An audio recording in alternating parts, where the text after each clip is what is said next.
ಆಗಲಿ ಅಂತ ಹೇಳ್ತೀನಿ. ಸರ್, ಈಗ ಇನ್ನೊಂದು ಖಾನಾಪುರ ಇದರಿಂದ ಒಂದು ರೀತಿ DCC ಬ್ಯಾಂಕ್ಗೆ ತಾವು ಸ್ಪರ್ಧೆ ಮಾಡ್ತೀರಾ ಅಂತ ಸುದ್ದಿ ಇದೆ ಸರ್.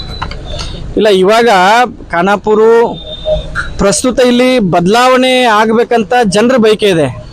ಏನು DCC ಬ್ಯಾಂಕ್ ನಿರ್ದೇಶಕ ಸ್ಥಾನ ಇದೆ, ಅದು ಬದಲಾವಣೆ ಆಗಬೇಕಂತ ಜನರ ಬಯಕೆ ಇದೆ. ಇನ್ನು ನೋಡೋಣ, ಇನ್ನೂ ಬಹಳ ಸಮಯ ಐತೆ. ಅದಕ್ಕೆ ಅಕ್ಟೋಬರ್ದಾಗ ಚುನಾವಣೆ ಇದೆ, ಇನ್ನೂ ಬಹಳ ಸಮಯ ಇದೆ. ಜನರ ಒಂದು ಮತ್ತು ಎಲ್ಲ, ಯಾಕಂದರೆ ಜನರು ಬಯಸಿದ ಮೇಲೆ ಸೊಸೈಟಿದವರು ಬಯಸ್ಬೇಕಾಕತಿ. ಅದು ಹೆಂಗೆ ಆಕತಿ ಮುಂದೆ ಬರುವಂಥ ದಿನದಲ್ಲಿ ನೋಡೋಣ. ಯಾಕಂದರೆ ಜಿಲ್ಲಾದಲ್ಲಿ ಎಲ್ಲ ಬೇರೆ ಬೇರೆ ನಾಯಕರಿದ್ದಾರೆ. ಆ ನಾಯಕರೆಲ್ಲ ಕೂಡ್ಕೊಂಡು ಒಂದು ನಿರ್ಣಯ ತೊಗೊಳ್ಬೇಕಾಕತಿ. ಆ ನಾಯಕರ ನಿರ್ಣಯದ ಮೇರೆಗೆ ನೋಡೋಣ ಮುಂದಿನ ದಿನಮಾನದಲ್ಲಿ ಏನೇನಾಗುತ್ತೆ ಅಂತ.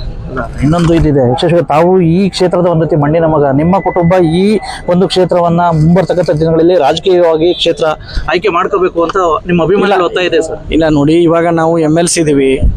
MLC ಆಗಿ ನಾವು ಕೆಲಸ ಮಾಡ್ತಾ ಇದೀವಿ. ಜನರು ನಮಗೆ MLC ಆಗಿ ಕೆಲಸ ಮಾಡೋಂಥ ಒಂದು ಆಶೀರ್ವಾದ ಮಾಡಿದ್ದಾರೆ.